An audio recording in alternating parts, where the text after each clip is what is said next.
क्या इस स्टॉक में हो सकता है, बिकॉज यहाँ पर हमें है ना मॉर्निंग स्टार पैटर्न फॉर्म होता हुआ दिख रहा है, मॉर्निंग स्टार हैमर पैटर्न, जो यहाँ पर इतने टाइम से फॉल होता हुआ नहीं दिखा था। अगर हम जूम करके भी देख लेना तो यहाँ पर हमें दिखेगा कि ऐसा पैटर्न हमें यहाँ पर फॉल होते हुए दिखा था, लेकिन एकदम जो मेन फॉर्म होता है ना वैसा नहीं हुआ था।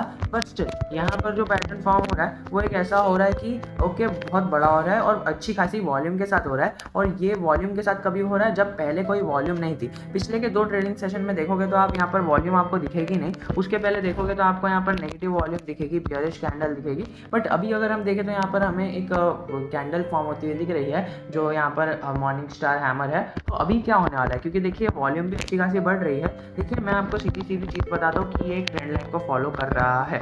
यहाँ पर अगर हम देखें ना तो ट्रेंड लाइन को फॉलो एकदम अच्छे से कर रहा है। एक बार मैं आपको ये ड्रॉ करके बता देता हूँ, इस तरह से इस तरह से इस तरह से, ठीक है। तो ये वाला जो पैटर्न रहता है ना वो बहुत ही डेडलीस्ट पैटर्न रहता है। यहाँ पर जो हमारे पास निकल के आता है ना ये इस लेवल को अगर क्रॉस कर देता है ना वो, तो बहुत ही ज़्यादा बुरी बात होती है। बट हमें यहाँ पर देखना है कि ये उस लेवल को क्रॉस नहीं कर रहा है, ओनली बिकॉज अगर तुम देखोगे ऐसा हुआ एंड देन ऐसा हुआ, फिर ये लाइन है ना इसके आसपास ही घूम रहा है वो। अब ये स्टॉक का पैटर्न हमें क्या बता रहा है with the candle of this hammer pattern, तो वो हमें क्लियर कट बता रहे हैं कि अभी है ना मुझे प्रेडिक्ट करना तुम्हारे बस की बात नहीं है। Now it is unpredictable for you. यहाँ पर थोड़ा सा अगर हम एनालिसिस करके देखें तो यहाँ पर ये जब भी फॉर्म होता है ना ऐसा पैटर्न, तो वो फॉर्म होता है कि वो स्टॉक की प्राइस को आधा कर देगा। यहाँ पर ये पैटर्न आप फॉलो होते हुए दिखेगा आपको। यहाँ पर थोड़ा आप देखोगे ना, थोड़ा सा आप इसके अंदर जनरली किसी भी स्टॉक में थोड़ी सी स्टडी कर लोगे, आपको पता चल जाएगा कि कोई भी स्टॉक में अगर ऐसा पैटर्न फॉर्म होता है तो तुम्हें पता चलेगा कि वो स्टॉक की प्राइस को आधा कर देता है। यानी इधर की प्राइस से लेकर इधर की प्राइस में आधे प्राइस का डिफरेंस होता है। तो ये सारी चीज़ें होती है। अब ये सारी चीज़ें हमें कल तक होते हुए दिखने रही थी, लेकिन हमें यहाँ पर कंफर्म करना था कि क्या ऐसा ज़रूर होने वाला है क्या, क्योंकि यहाँ पर हमने कंफर्म करने के लिए वीडियो नहीं बनाया, बिकॉज इसने इसको क्रॉस नहीं किया था इस लाइन को। ये जो लाइन दिख रही है ना आपको, अभी भी उसने क्रॉस किया मार्केट में ओपन होते ही, बहुत ही ज़्यादा नेगेटिव मोमेंट आ गए, बट यहाँ पर हमें पॉजिटिव मोमेंट दिखी। अगर तुम जूम करके देखो ना चार्ट को, तो हमने वीडियो बनाने की कोशिश की थी, बट यहाँ पर उसने ना ऊपर जाने की कोशिश की, ठीक है। तुम यहाँ पर देखोगे, तुम बोलोगे कि यहाँ पर बहुत ही डिटेल में जा रहा है भाई, लेकिन डिटेल में जाना पड़ेगा ओनली बिकॉज कई सारे लोगों को इसके अंदर फ्रेश एंट्री लेनी है और समझ में नहीं आ रहा है कि क्या हमें इसमें फ्रेश एंट्री लेनी चाहिए।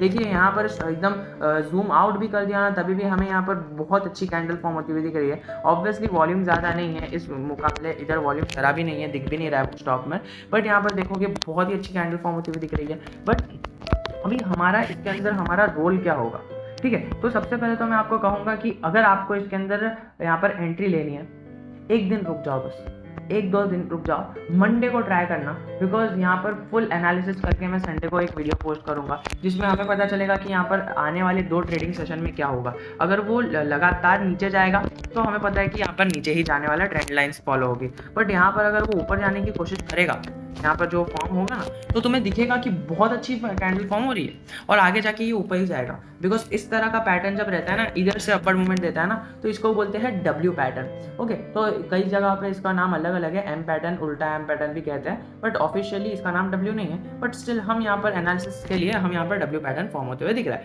मतलब यहाँ पर 2 बार उसने सपोर्ट को हिट किया और बाद में ऊपर चले गया। मतलब यहाँ पर स्टॉक को नीचे नहीं जाना था, उसने यहाँ पर मतलब ये जो लाइन है ना, इस जगह पर कई सारे लोगों ने यहाँ पर अपना बाइंग ऑर्डर लगा के रखा है। जब भी इस लाइन पे आएगा लोग खरीद लेंगे। और इसके केस में ये वाली लाइन कौन सी है, तुम देखोगे अगर तुम्हें लाइन पता चलेगी, 4 रुपये 50 पैसे की, 4 रुपये 50 पैसे के आसपास इन्होंने अपना बाइंग ऑर्डर लगा दिया है। और दूसरा यहाँ पर जो लाइन दिख रही है वो दिख रही है 4 रुपये 30 पैसे, 4 रुपये 20 पैसे 30 पैसे। तो फिर यहाँ पर दिख रहा है कि 4 रुपये 50 पैसे और 4 रुपये 30 पैसे पर यहाँ लोगों ने ऑर्डर लगा के रखा है। अभी फिलहाल तो 4 रुपये 30 पैसे पर लगाया है, बट अगर हमें आगे के 2 ट्रेडिंग सेशन में अगर दिखेगा कि क्या यहाँ पर 4 रुपये 50 पैसे को यहाँ पर और रिटेन करता है या फिर कंसोलिडेट करता है, तो हम कह सकते हैं कि अपवर्ड मूवमेंट आएगी। Now the market have it's 2 वे। अगर आपको लगता है कि ऊपर जाएगा तो आप बाय कर सकेंगे, चल सकते हो। अगर आपको लगता है कि नहीं भाई वॉल्यूम बहुत ज़्यादा हो रही है और इस तरह के पैटर्न पहले भी फॉर्म होते हुए दिखे हैं आपको किधर, और आपको यहाँ पर एक्सपीरियंस है, तो तुम यहाँ पर ज़रूर की ज़रूर एग्जिट मार सकते हो।